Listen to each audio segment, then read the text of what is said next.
Hey, what's going on? Jeff Ratcliffe here. We have reached the final stop of the 2019 fantasy football season. Week 16 is upon us. That means it's time for the fantasy football championships. And hey, if you're watching this video, I think chances are you may have made it to a championship game or two. So, of course, congratulations. But we can't stop here. And one of the best pieces of advice I can give you before we get into this week's waiver claims is to play your opponent through the entire week. Not just when the NFL games start on Saturday, and don't just worry about your roster, your start-sit decisions.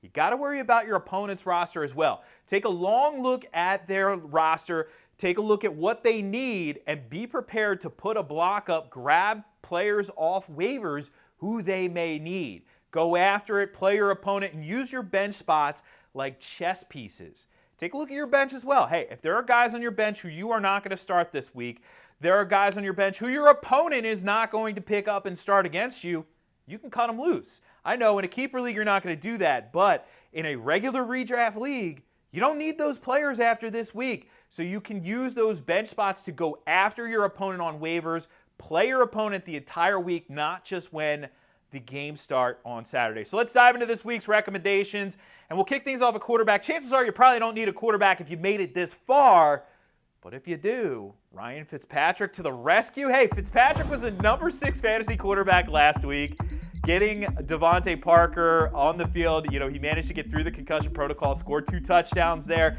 and they faced the Bengals. I mean, stranger things have happened than Ryan Fitzpatrick going out there and potentially winning some folks a fantasy championship, but you have to be a little bit desperate here. And chances are you probably have a quarterback anyway, but he is on the board. He's widely available. The most intrigued this week really are both at running back and wide receiver. So let's start at running back.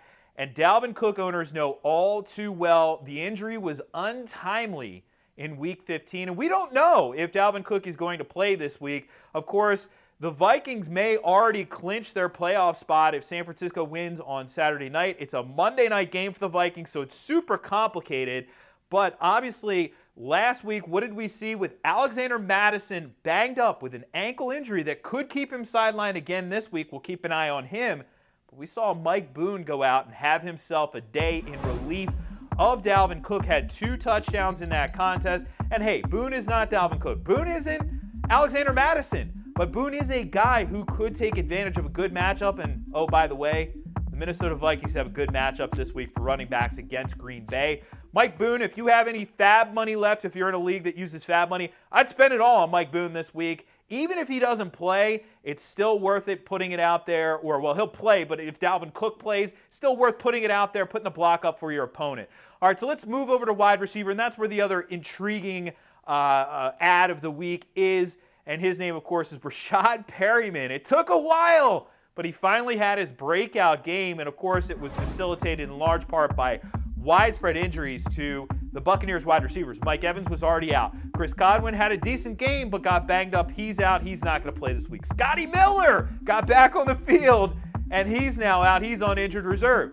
Prashad Perryman's kind of the last man standing. I mean, yes, you have Justin Watson there, but I expect a lot of targets for Prashad Perryman this week. And Jameis Winston, back-to-back 400-yard passing games. He's going to be chucking it this week. Perryman, he's also worth every last cent of your fab money this week. I'd spend it all. Now, if you're saying who should I pick up, it really depends. If you're debating between Boone and Perryman, if it really depends ultimately on what you need first and foremost. Do you need a legit starting wide receiver?